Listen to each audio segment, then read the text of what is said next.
অসংখ্য নওজোয়ান, লাখ লাখ মুসলমানের যুবক যুবতী, 16 বছর 18 বছরের ছেলেটা মেয়েটা, আপনাদের স্বপ্নের ছেলে মেয়েটা এসএসসি পরীক্ষা দিচ্ছে, ইন্টার পরীক্ষা দিতেছে, আপনারা তাকে নিয়ে কত স্বপ্ন দেখছেন। আহা মুসলমান, এই স্বপ্নটা কেন দেখছেন না যে এই সন্তান আপনার আখিরাতের নাজাতের উসিলা হইতো?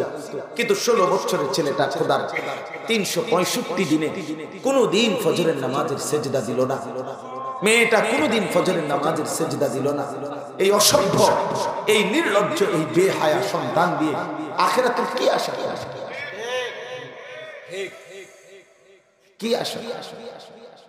এই বাস কি চাইবেন? এসএসসি পরীক্ষার সার্টিফিকেট দিয়ে করবেটা কি সে? ইন্টারের সার্টিফিকেটটা দিয়ে কবরে সে করবেটা কি? বলে না, কবরে লাগবে না, আমার দুনিয়া প্রতিষ্ঠিত হবে। না মেয়ে, সবাই দুনিয়া প্রতিষ্ঠিত হয় না, সব এ প্লাস প্রতিষ্ঠিত হয় না, সমস্ত শিক্ষিত প্রতিষ্ঠিত হয় না, মালিকের ফয়সালা যার জন্য হয় সে প্রতিষ্ঠিত হয়।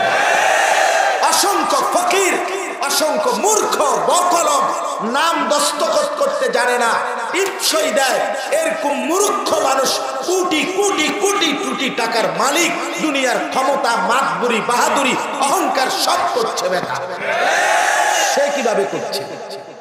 ওই মূর্খ করছে কেন? তার বাড়ির বিল্ডিং উঠলো কেন?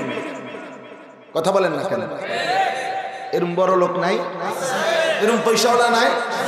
আমার লোক আইয়েন, আমার বলে 100 আছে,